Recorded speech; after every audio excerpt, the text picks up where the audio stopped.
something you can't prepare for. That's something that I don't think any actor is ready for.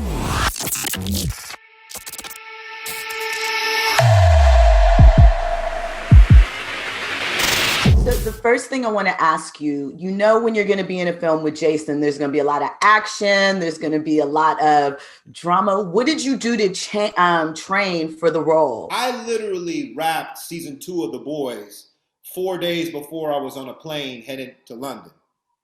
So I had a ton of training, especially like weapons training, things like that.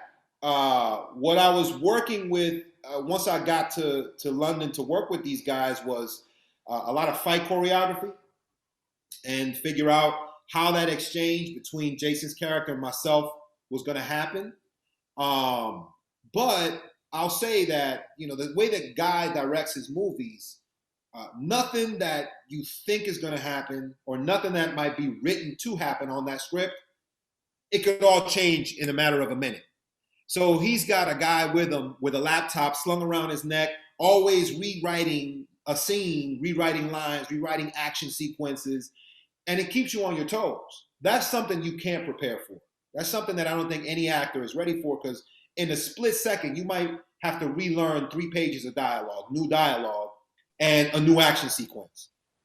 So how do you adapt to that as an actor? Is that it's not gonna look pretty. It's not gonna look clean and crisp and choreographed. It's gonna look gritty. It's gonna look dirty. You're gonna make mistakes. You're gonna drop stuff in the scene, and Guy keeps rolling. He just keeps rolling. You just have to play it. You just have to play it. You know, because in real life, if you're in an action sequence and you drop a magazine in your weapon and you got to get behind that pole because they're shooting at you, you're going to reach down, grab the magazine, run, try to put it in your weapon. You're not going to be able to get it in, and you're sitting up here trying to make sure you don't get shot. And that's why his movies always feel so real, because he puts you directly in the line of fire, changes it, and now you got to figure this out. And he never yells cut.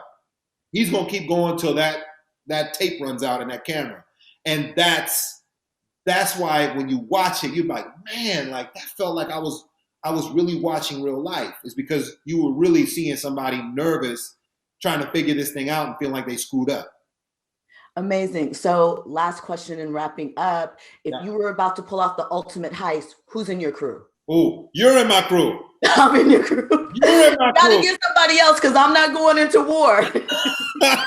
You like, don't count me. I am not about to get arrested for you. I'm not going into the street. Right. Now, I'll tell you what, I am not about to pull a heist either, man. I ain't trying to go to jail, because you know who's going to jail first. Yup. Nope. No, thank you. I'll just continue working hard.